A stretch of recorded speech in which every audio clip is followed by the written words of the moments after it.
Hi there, good evening and welcome to your Friday night preview show. This is Gersnet and it's Scott Patterson welcoming you to probably another eventful weekend in the world of Rangers, I would think, before I get into the throes of maybe not throwing this week's guest into the realms of it, certainly. Eck Henderson joins us. We'll get to him in a second. We should say a big hello to our sponsors, Forest Precision Engineering, footballprizes.co.uk and Zenith Coins, who we'll all get to as the next 45 minutes to an hour goes on. Eck, how are you? No bad, mate. No bad. You mean you're going to roll me into this week? Is that what it was? No, I didn't want to say. Easy to roll me than throw me. Right? Take a few guys to throw me. You know? No bad, mate. You were just chatting with Frankie about your holidays. You've been away. Was it Torremolinos or something you were away? I was very lucky. Yeah, it was lovely to get away. Mrs. Patterson and I and the kids were away for 10 days across in Torremolinos, and it was positively delightful to get away for some October sunshine, I have to say. I was in Ambleside. I was in the Lake District, and it was peeing down all week. So I think you must be last season, and I'm this season. That's that's it. I don't want to say who I am and who you are. Certainly not necessarily on in the pod. Listen, no, it was really good. I mean, the day, and I don't want to sort of turn into Judith Chalmers by any matter of means, but on the Monday before we came away, it was 31 degrees, and when we flew into Glasgow Airport, it was 11. And when my kids came off the flight, they were visibly gutted to be back in this beautiful country of ours. I know. Well, at least they've got the Rangers to cheer them up. Oh no, wait a Absolutely. minute. So listen, without further ado, let's get right into it. Eck, we've not been on a pod for a wee while, so lots went on. The Champions League campaign has effectively passed us by entirely, I think, this season, really disappointingly. Your thoughts on the week as it's panned out, before we get into the review for Aberdeen tomorrow and the couple of bits that have happened in the middle. Napoli midweek, disappointing? Well, yeah, obviously. You know what I mean? Anytime Rangers lose, I am angry. You know what I mean? I've got to just say, before I go any further, if you don't mind, Scott, I've got to say hello to a couple of gents. Mr. Arthur Bishop from East Kilbride, who I bumped into in the main stand after the 4-0 win over St Mirren. Absolute gent. He had nice things to say about the pod. And also Stephen Hart, bumped into Stevie in the Govan before the Rangers Women's Champions League playoff against Benfica, the first leg at Ibrox.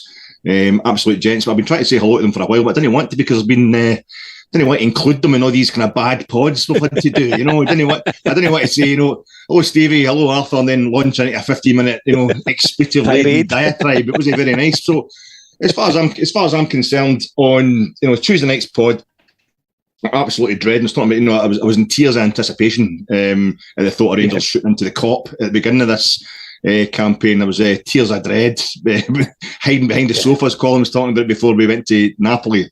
Listen, the last Champions League game we played, we get beat by 6 clear goals. So that was a 3-goal improvement on Wednesday. So there is progress. Liverpool put 7 past us, so that was a 4-goal improvement for the defence. I thought we were going to get beat 10-0, so basically it's a 7-goal swing, in our favour. And just ask the viewers and the listeners if they want to just put in the comments who they want to get in the knockout stages of the Europa League in February. Only Scottish clubs still have a chance of progressing in Europe. So as far as I'm concerned, the board's absolutely fantastic. The manager's great. Players are terrific. And it's going to be a great season, mate. I just don't know what we're going to talk about next. It's all going so well. It was bad.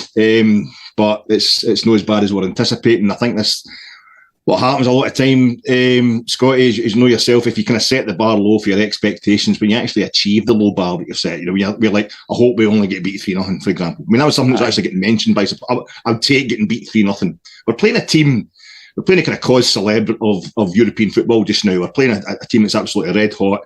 And we are kind of shout of winning the actual Champions League itself. They're setting goal scoring records. Yeah, we're still the only team that Napoli haven't scored 4 or more against in this group stage. You know what I mean? So I said to Colin all night, we're definitely their bogey team. They can't handle us. But it's when you look at how good they were, when you look at how poor we have been. I think taking the game in isolation, you're thinking we got away with one. Then I think when Alfie has that miss for the Yilmaz ball, across the front of the goal in the second half. We had seen the scoreline coming through for Amsterdam. I think by that point Liverpool were 3-0 up. That's right. And Napoli had taken their foot off the gas completely. They'd already rested about four brilliant players for this game. But you just thought, sometimes the teams take the foot off the gas, they can't get it back on. And I've just done the calculations. We could actually, if we were, we need to get a goal just now and then maybe steal another one at the end. And you'd actually go into that Ajax game, only needing to win by any score, just win by one goal. Yeah. And we're into Europa League. And it was just as I worked that out that Alfie missed the absolute sitter and you realised it is over, But I think when you're looking at that game in isolation and thinking it wasn't half as bad as you thought it was going to be, you then take a wee step back, maybe 20 minutes after full time, and you just think, to be thinking that way, to be happy that you didn't get scudded by an all-time record score, it's a bad situation. But to be honest with you, Scott, I don't want to go on too long here, mate, but to be honest with you, I think we're in a funny place just now. As a support and as a club. I know there's a lot of people out there, a lot of bad blood just now. A lot of people do not want to hear any mitigation. They do not want to hear any kind of light at the end of the tunnel stuff with Gio or anything with this team. It's just some of the criticism that are coming up. It's the nature of it more than the content of it is pretty horrible, pretty toxic. And I can't help seeing. I'm never going to say it's not as bad. I've seen my club losing 7 goals in one game. We're talking about if we beat Ajax, we have to beat them 5-0 to get through. Which none of us expects to happen. But at the same time, Ajax will now need to put 5 past us for us to have conceded the most goals of any team ever in the Champions League group. But for a while, it was looking like that might happen. Yeah. But I've got this thing. I was saying it on Tuesday night. I know people don't like hearing it, but at the risk of us getting so kind of hateful towards the board and the management and the players that we end up making things worse for ourselves long term, I have to say wee things like, it's the Champions League group stages. We haven't been in it for 12 years. The distance between a Scottish club in the Champions League group stages and the quality at the top end of the Champions League group stages has increased massively since we were away from it. It's gone off the scale. I don't remember Brendan or Lenny getting dogs abuse for their support when they were losing 6-1, 7-1, 7-0 or 5-0, whatever it was in the Champions League when they were picking up, they were picking up quadruple trebles. So they didn't. Europe, they just managed to kind of, just brush that under the carpet. I don't think we should panic too much about the score lines. I think this was always going to happen. I would rather be here. I'd never want to see Rangers losing. I do not enjoy this at all. The Liverpool game at Ibrox in particular was an absolute nightmare for me and for the rest of us. But I think we maybe have to screw the nut just a wee bit in the reaction towards this. I don't even mean that Gio's got to stay and or anything like that. Gio might, if we have a bad result tomorrow, he might well be away. He might not be back after the World Cup.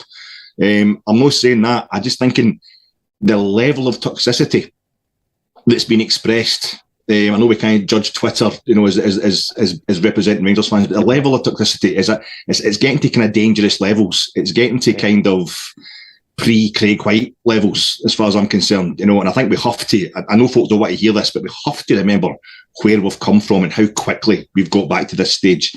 And to be honest, I am taking, and it's embarrassing to say this as a Rangers supporter, but I am taking some kind of consolation from the fact that we're not setting the worst records ever in the Champions League. And I'm sorry, folks, but that's where we stay. That's where it starts. That's where the comeback to Rangers finally being back, comfortable, winning leagues every couple of seasons at least, and performing in the Champions League. This is where it starts. It's funny. So I don't mind telling you, just because it's you and I tonight, of course. You're probably the best guru of European football that I really genuinely know. And no, seriously.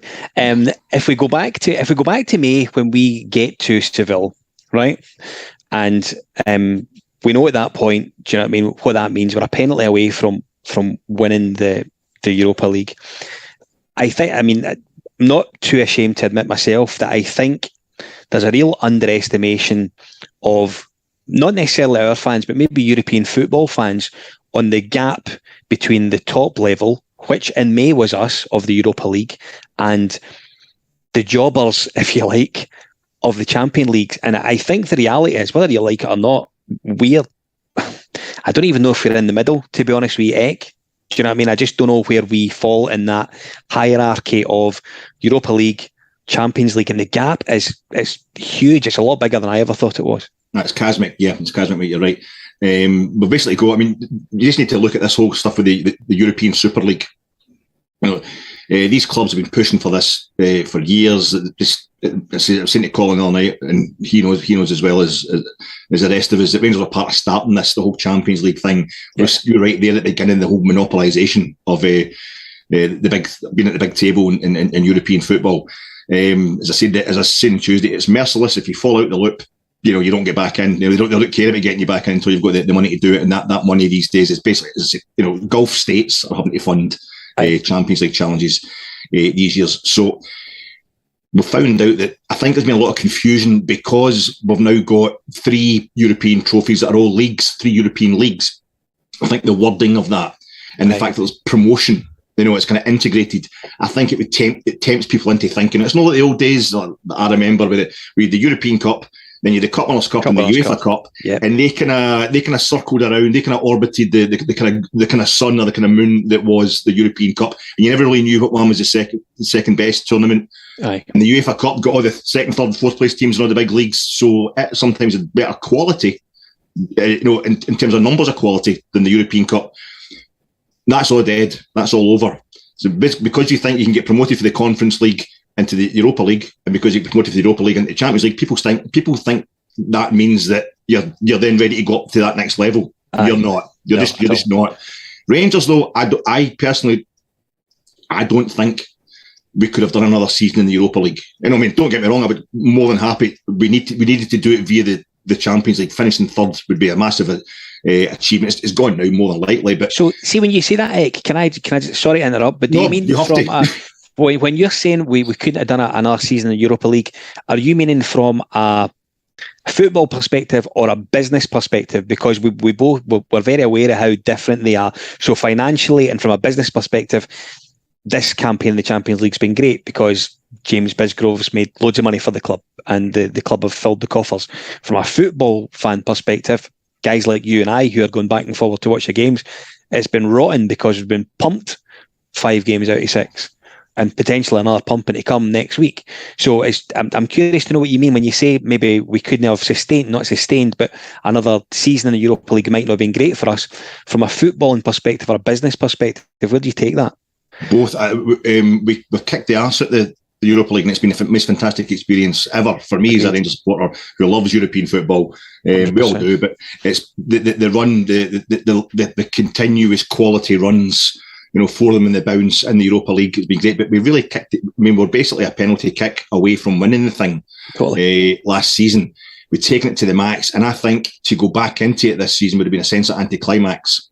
The criticism, and this is what I'm talking about the nature of the criticism. Like, I've seen Gio getting called, he shat it in Seville. No, he shat out because we didn't really go for it. The temperature, the heat and all that in Seville and what have you. And also he shat out in the league at the same time because, we threw away a lead in the league at Christmas. Yeah. We lost the Europa League to a team who had shat it. Eintracht Frankfurt didn't take part, and they finished, I think, 11th or 10th in the Bundesliga last season. They went out the German Cup to a third division team in the first round. I think they won something like 3 Bundesliga games, for the turn of the year to the end of last season. They shat it to go to just concentrate on European football. They ended up playing something like 14, 16 less games than us last season. So the extra energy that they had, the extra focus that they had, Eintracht Frankfurt haven't been champions of Germany since before the Bundesliga, since 1959. They were under no pressure to win that thing. And we lost the league by 4 points to a team who had shut out of Europe. We've seen what Bodo Glimt haven't kind of season, or the kind of part we're getting for Celtic last season. Celtic just concentrated because they wanted the money. They were all about the business last season. They wanted to make sure they got that automatic qualification of the Champions League by winning the SPFL. Rangers went for both. We tried our heart out on both, and that's the way our Rangers always to do it. So Gio didn't shit it. Gio was trying to, and that lead that he let go was a lead that Gio had actually built up with 7 straight wins in the league when he arrived. And the post-Christmas collapse isn't a Gio thing. That's been there since Steven Gerrard's days and before. So I think we've been a bit hasty. And I think that the amount of physicality that we put into that run, I'm getting a bit off the main the question. No, not at all. Carry on. The physicality, the sensational quarter-final against Braga at Ibrox. We go into extra time on a Thursday night, and then on the Sunday, we go a goal down to Celtic in the Scottish Cup semi-final late on, and we equalise and we take them to extra time and we win it, and then we go to fucking penalty kicks after the extra time in the searing heat of Seville. It was, dehydrating every Rangers fan in the stadium, and we lose. We don't even get the joy, the kind of extra momentum of the energy you get from winning. It was a kick to the balls as well as the physical destruction to the team. And we then go to the Scottish Cup final the following Saturday, 3 days later again, and we beat Hearts after extra time, a totally grueling game again. It's absolutely different class what that team put into that. And I don't think it's any surprise that we look like we're dying on our feet this season. I think I was saying to Colin all night, that happened to Walter Smith's team after they got to Manchester in 2008. Again, they couldn't say no to anything. They tried their best in every competition. Even the Champions League, we went out in the last game that season, back in 2007, 2008.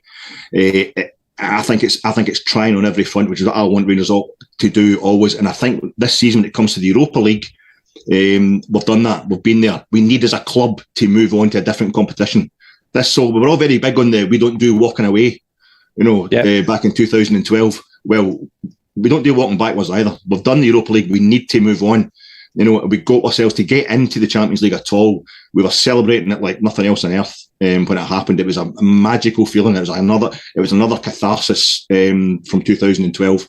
It was something we all dreamt of doing. We knew at the time it was going to be hard. There's better teams, I've said, Colin all night, have been battered harder than us in the Champions League this season. And I just think you've got to have the bravery to go there. But like a wee kid going for like primary 7, be the best fighter in primary 7 at your primary school. And you go along to secondary, the biggest catchment area, all the rougher areas, and you get your head kicked in every week. But you'll learn. You know what I mean? You've got to learn. And I think that's what's happened to us this season. And we've got to take it in the chin. And I didn't I was as uncomfortable as everybody else with Gio and Tav's talk the other night about, are we going to take the positives? I rather didn't say that publicly. That's hard to hear. It is hard to hear. But I think they've got to do it privately. I think they have actually got to do that. They've got to say, look at Napoli. Look at what it's like being in the same park as them, even if they played us off that park. Look at what Liverpool are doing. Absorb that stuff in and let it. The thing that will change all perspectives is if it drops into a domestic performance and we batter Aberdeen tomorrow, and we're going to do well in the league this season. Listen, it's fascinating. One of the things that I'm quite taken. One of the things I was going to ask you there was, knowing what you know now, in hindsight, as we all know, is 2020. Would you have exchanged everything that we've seen in the last 5 games almost for a defeat against PSV and dropping into the Europa League? No, that's. I think I saw somebody saying that. There's been a lot of really horrible stuff on Twitter this week, and I think I saw somebody saying, Morelos was taking a slag in for his performance the other night, which isn't all on Alfie, obviously. Saying, I wish he'd played in Eindhoven, and then he would have missed that chance, and we wouldn't be. And I thought that's, as a Rangers support, that's not what we do. Yeah. I know we don't want to absorb record scorelines. We don't want to. I think it's some folk need to explain to them that. I'm being insulted here, but I've been insulted, in the past few weeks. So I might as well. But losing 3-0 home and away to Napoli is a million times better than beating East Stirling 5-1 at Ibrox and beating East Stirling 6-2 at Oakoview. Now whether losing 7-1 to Liverpool is more or less humiliating than getting 1 win out of 4 league games against Stirling Albion is a debate. That is up for grabs. But when we drew with Stirling Albion, we still had to get through the rest of the leagues. We still had to get ourselves established in the top flight. We still got all that pain in front of us. When we get beat 7-1 off Liverpool, well, we could turn around this season and we could beat somebody else. We could hammer another team in Scotland by that, a big score line and make up for that in a winner, in the course of one game. And apart from the kind of spiritual need, I think that energy, the club and the players need to have this in their system. As a support, we need to have it in our system that we're back in the biggest tournament in world football, the hardest, most glamorous tournament in world football. You also need, I personally think, we also need to make sure that we're always going forward. We're just going for, I'm actually losing my thread here. Sorry, I'm losing my thread because I've got so much to say. I'm actually choking. Get it all out your system, mate. Go for it. My head's kind of busting, mate. My head's absolutely busting. It's been difficult this season, but even this season, it is the achievements. Like, to get into the actual Champions League has been amazing. The way we did it. Steven Gerrard couldn't get us into the Champions League. He failed in the third qualifying round. Gio has won the third qualifying round and won the playoff. And I just think that's so praiseworthy, and we can't start sniffing at stuff that we've demanded the club do, that we've wanted to happen, for 10 years. Because if you start doing that, it gets to a point where, put it this way, people are a lot of the problems that people have with VAR this season. One of the problems they have with VAR is I don't know if there's going to be I don't know if when there's a goal scored, if I should celebrate or not. And I think the same things happen with Rangers in general. Every time we achieve something, within 2 seconds, there's a wave of almost hate coming for the support for the next thing we don't achieve. Yeah. And it's like, you're almost getting to points, am I allowed to celebrate this? We got into the Champions League. We've seemed to want that for 10 years. That was like a dream. It happened. And then within a month, get that guy out of my club, get that board out of my club. It's been emotional. It's been difficult, but I think we need to do this, mate. We need to just get our foot on that rung. That was the point I was trying to make when my brain melted there. What brain I have left? You're talking about the history of European football and how it's developed. The point I was trying to make is Bayern Munich gone 10 in a row, Juventus winning 9 in a row in leagues that we were growing up were never dominated to that extent. That was the thing that only happened in Mickey Mouse leagues like Scotland. Yeah. Absolutely. Yeah. And it's because these teams have had the access to the Champions League. That is compounding their domination domestically, the money they're getting for the Champions League, and also it just generally not just the money you're getting paid for appearances or whatever directly from UEFA. It's just the profile raising, the sponsorship that brings. Yeah. It is the very top table, and so we needed to get our foot on that rung if we want to really get ourselves back to where we were pre-2012 and where we deserve to be. Yeah, it kind of. I don't know, it kind of jumps out the old sort of short-term pain for long-term gain a little bit, doesn't it? A lot of talk about what is it, scabbing over and that kind of thing. Right. For the last year, but I think we're now into the realms of growing pain, Scott. You're exactly right. Right. And that was a hard one. That was real puberty stuff. This season. It was real. The clicks were coming out. Hair in places you weren't expecting it. But believe me, it'll be worth it when we're beautiful next season and all the boys want to date us. Indeed. Listen, I hope you're right. Listen, before we get into the big game at Ibrox tomorrow, which is going to be a huge game because it's them coming to us, we should say hello to our friends at Forest Precision Engineering. Big fans of the club and have supported the club commercially for many, many years. Visit their exclusive executive lounge, which is located within the main stand. You can book that out at hospitality@rangers.co.uk. Forest Precision Engineering, glad to have them on board for the season. Alex, Giovanni done his presser this afternoon ahead of the visit to Aberdeen tomorrow, and a lot of obvious stuff that you would expect him to say and various wee sound bites, but the thing that's glaringly came out of it is that Kemar Roof's injured again. Aye, I know. It's a big shock. That's one thing I don't like about Gio. Is I never found his tone, his demeanour at press conferences insulting or interesting. He's kind of middle of the road all the time. But the way he announces the big injury news, he always seems to start. Everything's fine. He was kept saying we've got the guys, the same guys that were available on Wednesday night are still available. In fact, we've got Charlie McCann. He wasn't allowed to play on Wednesday night, but he's back in for the morning, so that's a bonus. Come on, sounds about. But anyway, let's Gio, just tell us, just honestly tell us up front, mate. The big bad news first. It's a heartbreaker. To be honest, I think we should have enough in the park to deal with Aberdeen anyway. 100%. But Kemar Roof, I think, also kind of sums up one of the kind of mitigations. I think we've got a lot of players that are underperforming.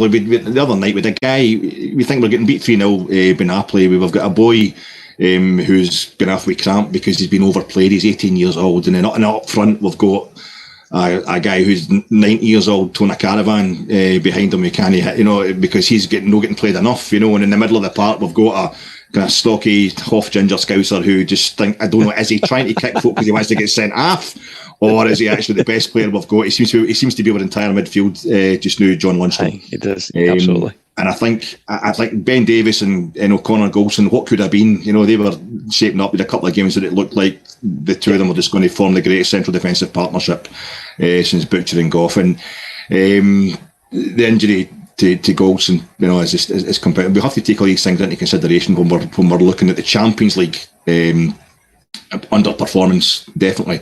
But I think we'd still have more than enough to be dealing with Aberdeen.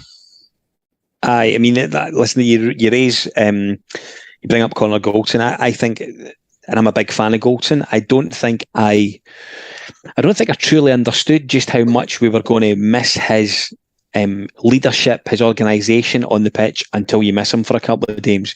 And I think it has been quite obvious just how important he is, not necessarily just to the defence, but I think he gives James Tavernier a lot of confidence as well, playing in that side of the back four, doesn't he? Oh, absolutely. Listen, I'm not trying to say for a second, guys, that we're no underperforming. The performances, I think, domestically in particular, have been absolutely woeful. In the last two or three.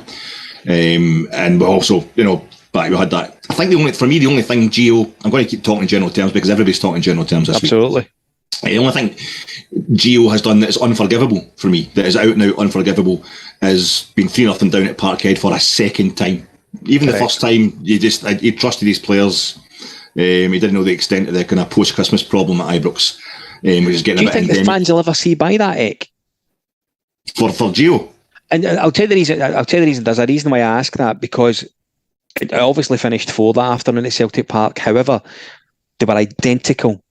They were pumpings and it was scudding number 1, and you always think, when you're coming away from that, if you're lucky enough to be at the game or you're watching the telly, you think, gee whiz, I hope I never see that again. Aye. And do you know what I mean? First opportunity out this season, and it happens, and it is identical. It's absolutely identical.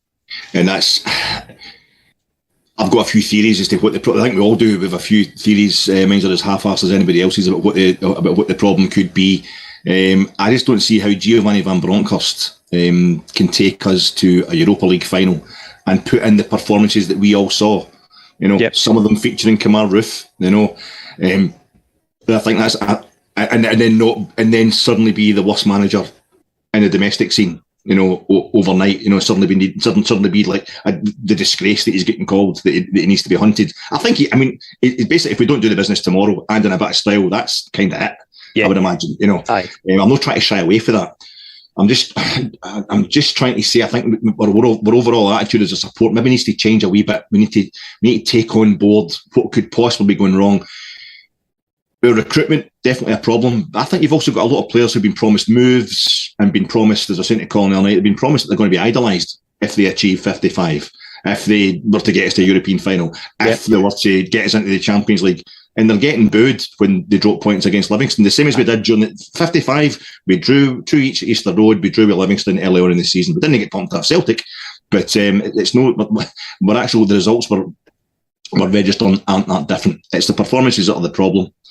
But I just feel as if, like a Kamar Roof, like Ryan Kent, sometimes being informed, not being informed enough. Alfredo Morelos being a hero and then falling away, then coming back slightly, then falling away. This is what you happen when we're at. We're talking about the financial situation and where the Champions League money might change that. We're a club. We have sensational players like Hollander. What a defender he is, but he's never there. Hadji in the right hand side, fantastic. What a difference he made. We only realise that now. Connor Goldson getting slagged. Now we see exactly what to me it's unforgivable if you're a Rangers supporter and didn't know how good Connor Goldson was. Till he was away. But we've got players who, if they were consistent, if they were brilliant every week, if they were available all the time, would not be at Rangers. And that's like why we've got this massive squad that annoys everybody. Somehow everybody's annoyed that we've got too many good players. Or you've got Arfield and Davis who are too old. But this is a problem. We've tried to find a way. We've tried to find that in-between way that a club and Rangers' general financial situation, being in the Scottish League, has to find to dominate the Scottish League, to dominate the Scottish domestic scene, and also to perform in Europe to the extent that they can then fund that continuing dominance, or they're part of a two-horse race in Scotland. And that's where you end up with players that are too old but great, or great but too injured. But we need to try and make the best. I think what's happened this season is the exhaustion from overachieving in Europe last season has been compounded by the injuries that we're getting. The reason we have Hollander, the reason we have Roof, it's all kind of, so many chickens have so many gambles have kind of come home to roost. But we've still got enough to deal with Aberdeen. And I think, sorry, Scotty, I'm going far too long, but carry on. If we do the business tomorrow against Aberdeen, we always enjoy that we needed. See if we win on Tuesday. If we win on Tuesday night against Ajax, never mind the 5-0 thing. It's the first home win in the Champions League group stages by a Scottish club since 2013. You know what I mean? That's a year after we get flipping liquidated. Do you know what I mean? The Hogan company get liquidated. It's absolutely unbelievable. Just like that. Rangers didn't win. Rangers have never won more than 2 games in any Champions League group campaign. Right. So to win 1 game it wouldn't be, it would be a kind of average. We've gone through campaigns without winning a game before, but it would be a kind of average campaign in terms of wins and losses. The nature of the losses, horrendous, yes, but it would just transform the nature of things, especially if you're thinking Real Madrid need to win to guarantee top place in the group. Following night, if they pound, don't let him try and tell me that we only look at Rangers in isolation. So much of the stuff that's getting thrown at Gio is because of what Celtic are doing. If they could take a total pounding, on Tuesday night, and we've in Wednesday night, and we've won on the Tuesday night, it will be absolutely, it will transform how Gio is looked at, how this team's looked at. It's massive ifs, maybe not going to happen, but I think we don't want to pull the trigger on Gio until after Tuesday anyway. You know what I mean? And I think as well, I've read various wee bits and pieces about it, of course, and things like we'll not pull the trigger until, if we're going to pull the trigger, certainly we should say, if we're going to pull the trigger, there's a good chance it would be potentially closer to the AGM, so it gives the board a pat in the back to show that they are acting, if you like. My concern about it, and I don't think the board have really given themselves much leeway on this at all. If we were to lose, for example, or even drop points tomorrow at Ibrox, it'll be bonkers in that stadium. It'll be absolutely bonkers. There's no two ways about it. And I think it ties in with everything you've said already. There's clearly an appetite for, I think, a bit of change now. And I think a lot of it, and it comes back to what I'm saying about the fans maybe not forgiving them for the 2 scuddings at Celtic Park. I think a lot of it comes of that and the nature of that second defeat. Do you know what I mean? The first one, bit of naivety, and I think Gio said that himself post-match, that, do you know what I mean, we kind of, first half hour, they rode us, to be perfectly frank. But for it to happen again, I think is where the fan does definitely. I think we all understand that we got a horrendous Champions League group, 3 fantastic football teams, all at the top of their game in their domestic leagues. And I just think in the background, we just know that sort of Celtic battered us identically again. Plus, we didn't win that home game, Ibrox, in between.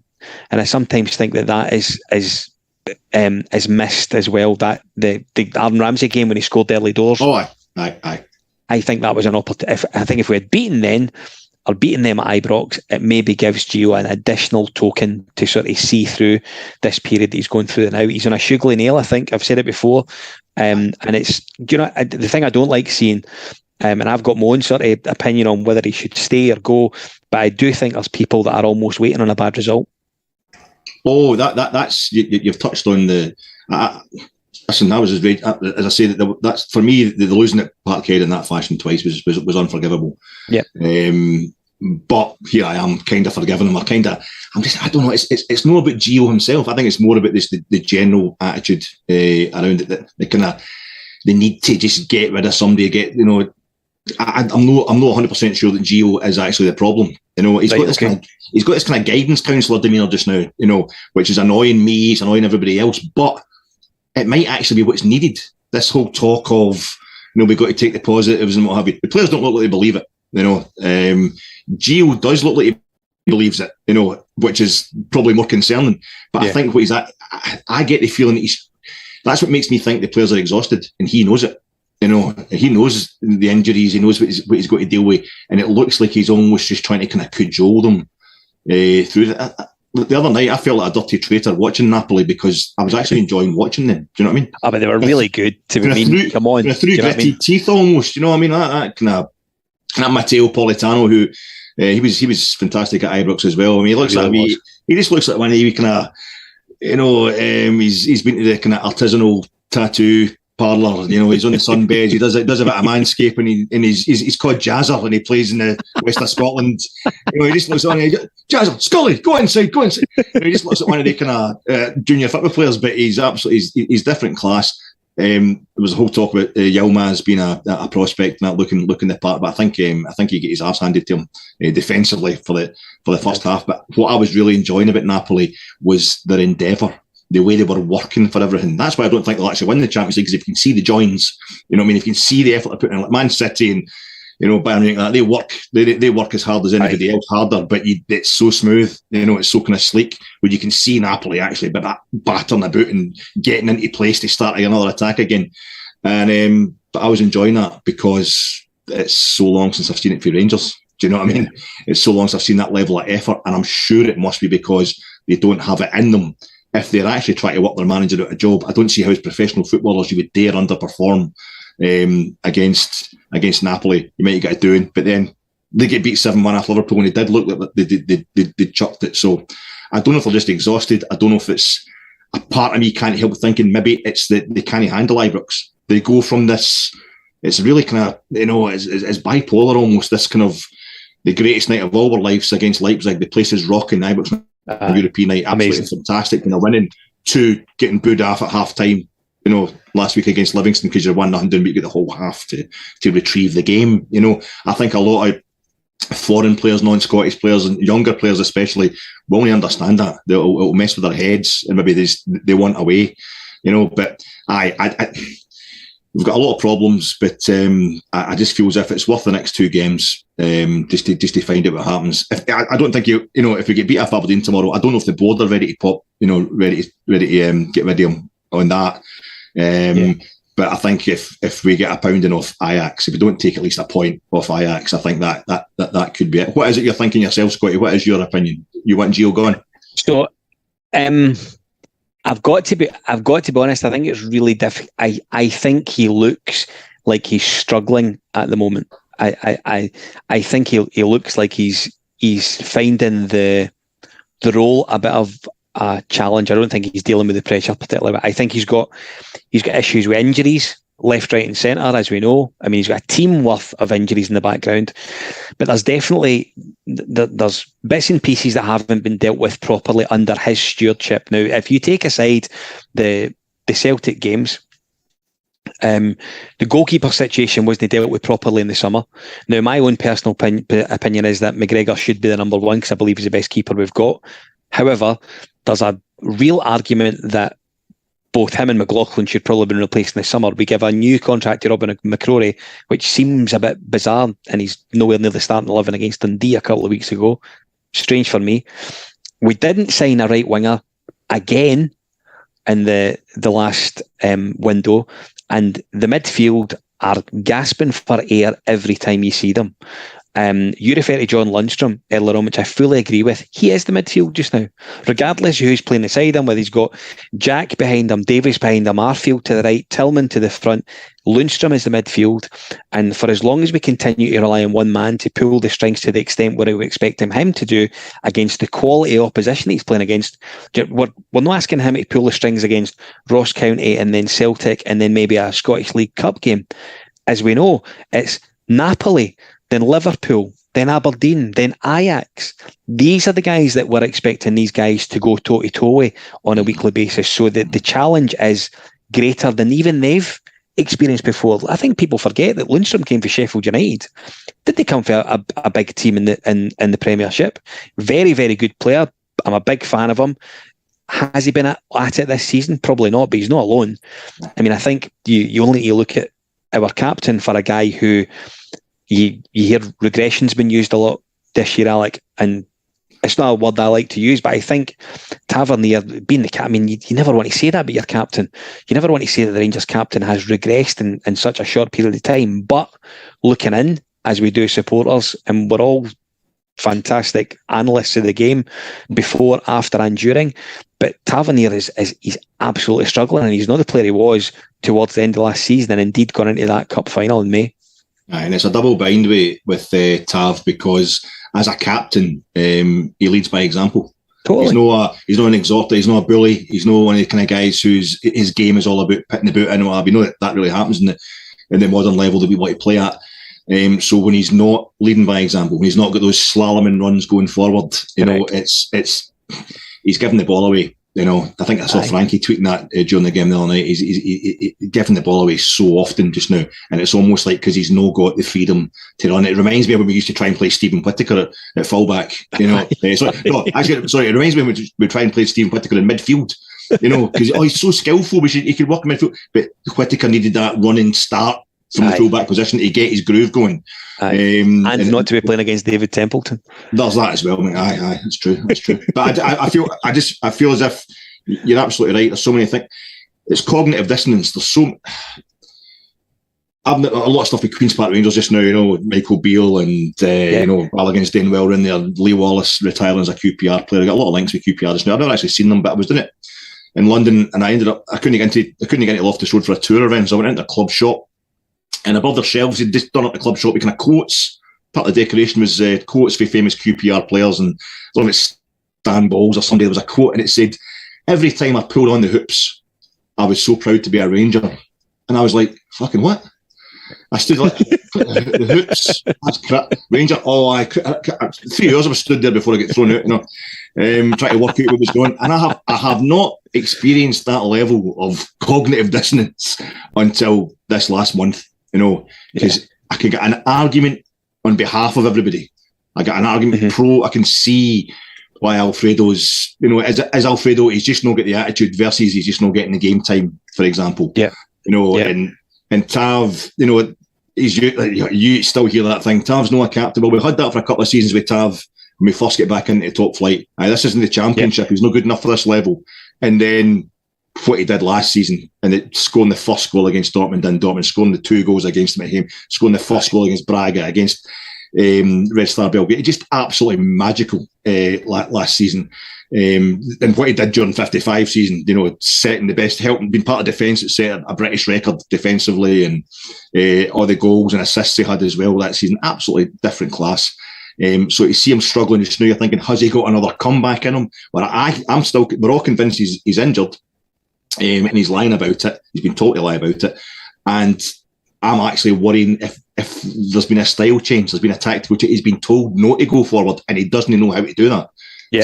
Tav needs to be released. He needs to be let forward, and he looks like his game's been circumvented as well. If it's by injury or if it's by tactical design, then I am worried about Gio more than as much as everybody else. But it's so much of it. We've got last season getting us to Europa League final. This season we've got into the Champions League versus that display against Dundee, which was embarrassing last week. Against Livingston, which was dreadful. I just don't know. I really don't know, and I think there's too much certainty just now. People saying we definitely know Gio's no the man. And I think there's too much evidence to say that he is for us to get rid of him just this quickly. Yeah. But it's been a horrible month. But listen, I made this comparison the other night with Colin. I was talking to him in the preview pod.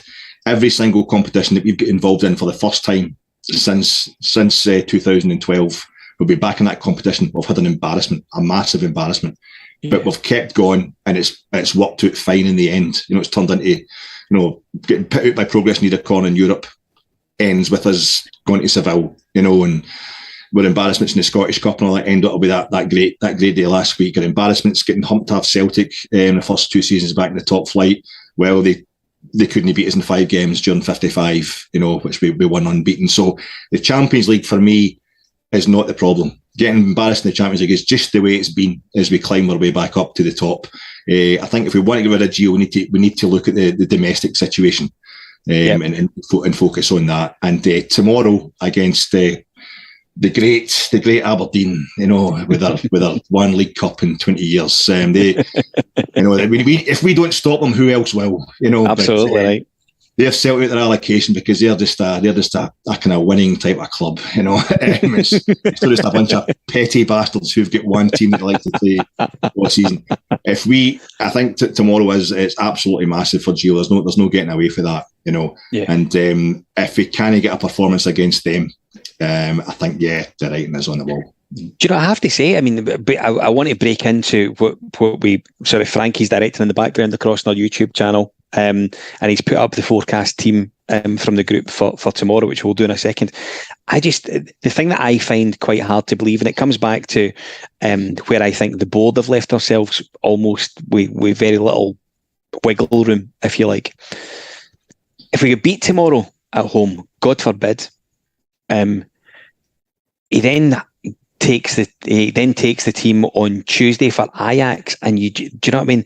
The atmosphere will be, and we're forecasting this, so I apologise for anyone looking in if we're spoiling their Friday night. They could be watching Cheers or something like that. But you're very aware if things were to go awry tomorrow, Tuesday's going to be horrendous if it goes worse, and that then means that on Wednesday there'll be the sort of traditional official statement for the club, you would suggest, because it couldn't go on, Alec. I know exactly what you mean. I suppose I'm just kind of hoping that we do all right tomorrow and turn that around. I feel he deserves it. I feel he deserves to at least see out this European campaign. I can't help it, Scott. I just can't help. I was sitting there the other night and I'm thinking, right, I'm hoping for Rangers only to get beat 3-0. That's embarrassing. But I remembered. I was talking about the Stirling Albion thing there, and is that worse than getting beat 7-1? I thought, and older fans will know there's a wee kind of punning connection between Stirling Albion and Liverpool, the two Anfields.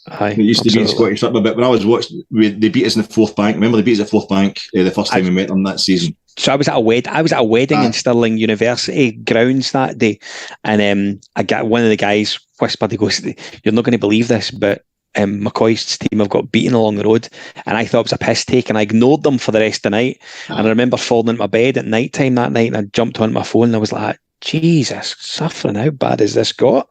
And as wee things like that, you forget defeats at Easter Road in the fucking Diet Coca-Cola Tab Clear Cup or whatever it was. I know we can't keep going back. I know we can't keep going back to it. I know folk hate that, but just this moment all night. I remember when we played in the second game. It was a midweek game. We played them at Fourth Bank. I mean, we beat them once at Ibrox and they drew us, and it was terrible. We couldn't beat them, and it was the first time I'd been reduced to watching a Rangers live game on the internet. It was the first time I think I ever watched a Rangers TV on the internet, and I was sitting there, and it was kind of halfway through the second half, and I was like, I'm busting. I'm actually busting. I thought, and I never leave. When I'm sitting watching the game in the telly, if I'm watching an away game in the telly, or if I'm at Ibrox, I never leave during the game. It's getting harder as I get older, but I'll never get up for I'll always hold on to half time, or whatever. Yep, I don't like to miss any of the action. And suddenly it's like, you daft bugger, it's on the laptop. You can take this with you, And I'm up to the toilet. I'm at the toilet. And I'm like, I'll just set the laptop in the cistern while I have a pee. And the cistern wasn't big enough. And the laptop was my foot. I'm going to have to. So I'm holding the laptop with one hand. And I'm holding my wee tiny Willy Winky with the other one, And we're getting beat. I don't know if we're getting beat 1-1 or 1-1, but we're struggling for a draw here with Stirling Albion. And I'm peeing in the dark because there's never a free hand to put a light on. I'm like, to see watching Super Surround Sound HD, Champions League group stage, you're in the Diego Maradona Stadium against the best team in Serie A. It's fucking magic, and I can't be hard on anybody. I can't be too down on anybody that's helped get us to that stage. And that includes the Rangers support. I don't want to sound like I'm having a go at guys who are upset. I get why they're upset, but I think there's enough folk that are upset volubly just now for us to have to maybe try and make the counter argument, maybe try and make the case for Gio, and try and kind of ameliorate the kind of hatred to make us sober enough to find out, analyse exactly what the problem is.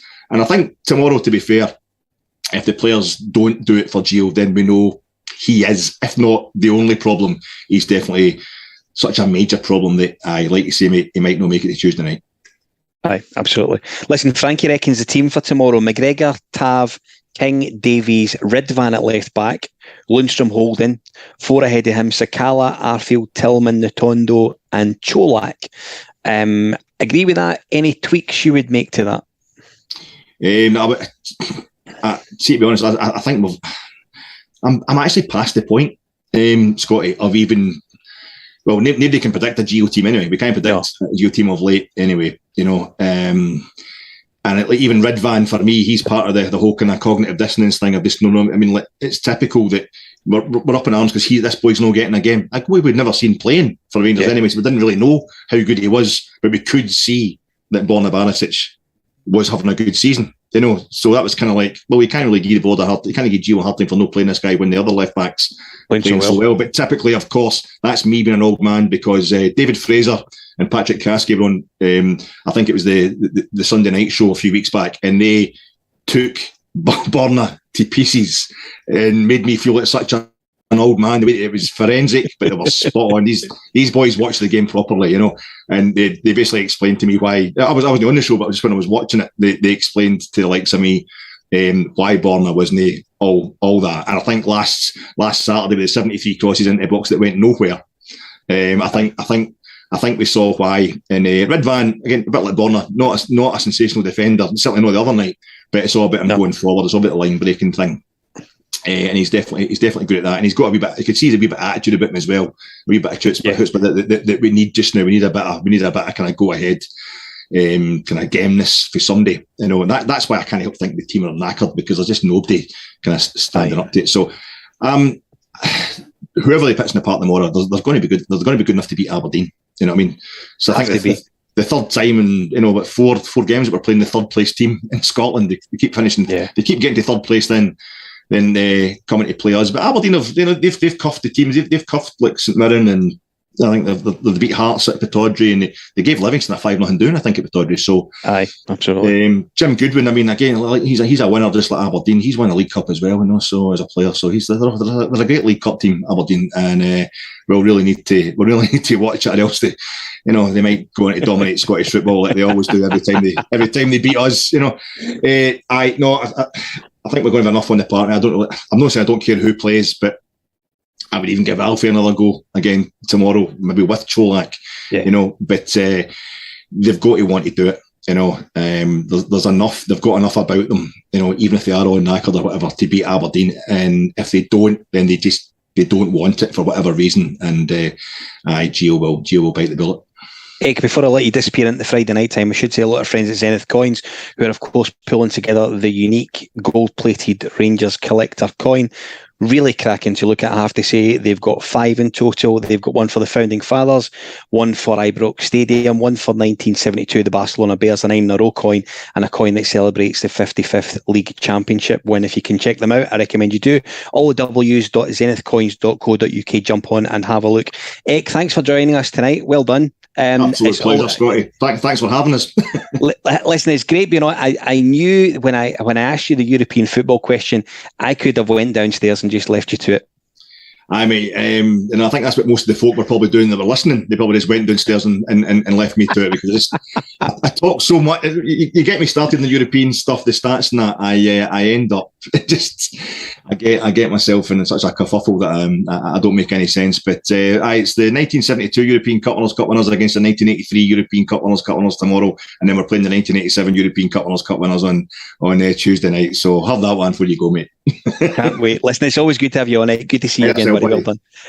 We should say Sunday night, Craig Ray is joined by Chris Jack and Stuart Weir to refresh from the weekend's football, talk about what happened, of course, or what happens rather, at Ibrox tomorrow. Hopefully a Rangers win, and they will take the opportunity to have a very slight look ahead before I suspect Colin and Eck do something on Tuesday pre-Ajax. Good luck to Rangers tomorrow. Thank you for watching. Don't forget to jump on, subscribe to the channel right across social media. We are on YouTube, which you're probably looking at. If you are looking at now, don't forget to subscribe, help us grow. Make sure you are subscribing and toggling all the notifications so that anytime we do release anything, you are lucky enough to get a wee notification and you can jump on and join us in the comments as well. Of course, you're very welcome. Have a great weekend. Join Craig on Sunday with Chris and Stuart. Thanks for watching. Good night.